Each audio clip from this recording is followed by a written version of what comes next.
¿Qué tal? Bienvenidos de nuevo. Hoy vamos a meternos de lleno en el capítulo 3 de la teoría del desenvolvimiento económico de Schumpeter, para analizar una de sus ideas más radicales, su teoría del crédito. Para empezar, vamos a recordar un momento la idea clave del último encuentro. Habíamos quedado en que el empresario es esa figura que rompe el equilibrio.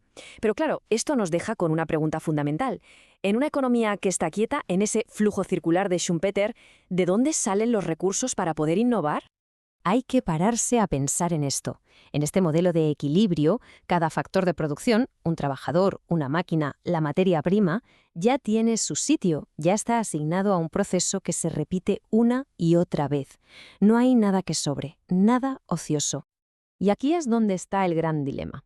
El empresario tiene una idea genial, una nueva combinación como la llama Schumpeter, pero para hacerla realidad necesita recursos que ya están usándose en otra cosa. La pregunta es, ¿cómo se hace con el control de esos recursos? La solución que propone Schumpeter es elegante y, la verdad, súper revolucionaria. No se trata de la idea clásica de ahorrar primero para luego invertir. No. Se trata de un mecanismo que nos permite actuar en el presente usando recursos que, en teoría, son del futuro. Y ese mecanismo es el crédito. Ojo, es súper importante entender que Schumpeter no habla de un solo tipo de crédito, sino de dos que son muy diferentes. Por un lado está el crédito comercial normal, el que facilita las operaciones del día a día, pero por otro está el crédito empresarial, que es otra historia por completo. Es el acto de crear poder de compra de la nada para financiar algo que todavía ni siquiera existe. La pieza clave de todo este puzzle es el concepto de poder adquisitivo. Para Schumpeter esto no es simplemente dinero. Es como una autorización, un permiso que la sociedad, a través del banco, le da al empresario para que coja los bienes y servicios que necesita y los ponga a trabajar en su nueva idea. Y esta cita, es que lo resume todo a la perfección. Aquí tenemos la gran herejía de Schumpeter contra la teoría económica de siempre. Los bancos no son meros intermediarios que mueven el ahorro de un sitio a otro. No. Para Schumpeter, los bancos son los creadores de este poder adquisitivo. Lo generan ex nihilo, o sea, de la nada, y lo hacen específicamente para el empresario. Este proceso es pura dinamita económica. Al recibir el crédito, el empresario entra al mercado con un poder de compra que un segundo antes no existía. Esto crea una pequeña inflación temporal, que funciona como una especie de impuesto sobre la economía que ya existe, obligándola a soltar recursos.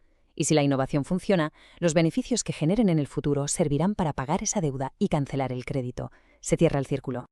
Claro, esta forma de ver el crédito nos obliga a repensar por completo otro de los grandes pilares de la economía, la idea de qué es el capital. Porque si el desarrollo no viene del ahorro previo, entonces, ¿qué es el capital?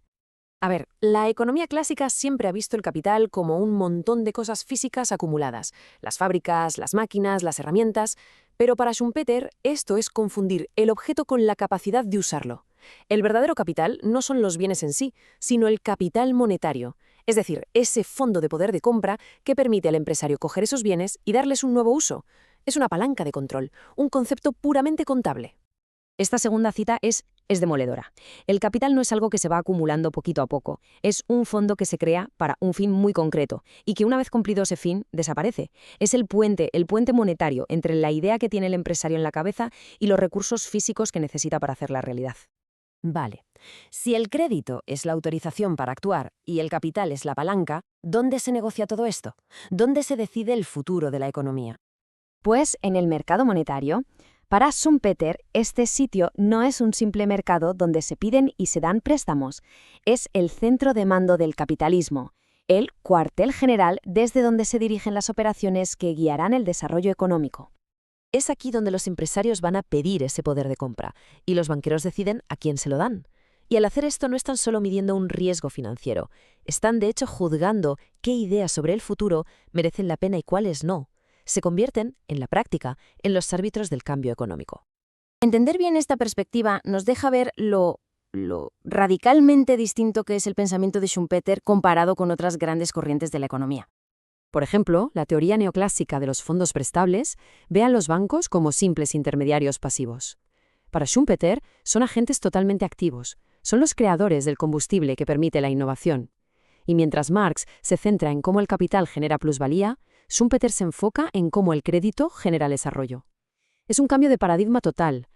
La teoría de Schumpeter, por lo tanto, Nos lleva a unas reflexiones muy serias sobre el papel y el poder que tiene el sistema financiero en nuestra sociedad. Si resulta que los bancos tienen la capacidad de crear de la nada el poder adquisitivo que arranca el motor del desarrollo, entonces su función va mucho más allá de lo puramente económico. Se convierten en una institución con un poder inmenso para decidir qué camino toma la sociedad, qué tecnologías se van a desarrollar y, en resumen, cómo va a ser nuestro futuro. Y esto nos deja con una pregunta final que es bastante inquietante. ¿Es posible la innovación de verdad la que rompe moldes sin un sistema financiero que esté dispuesto a financiar ideas que todavía no tienen un respaldo real en la producción actual? Dicho de otro modo, ¿el progreso está atado sí o sí a la creación de deuda?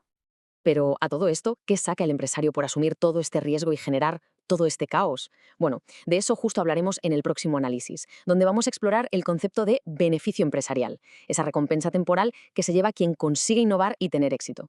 Será un tema fascinante.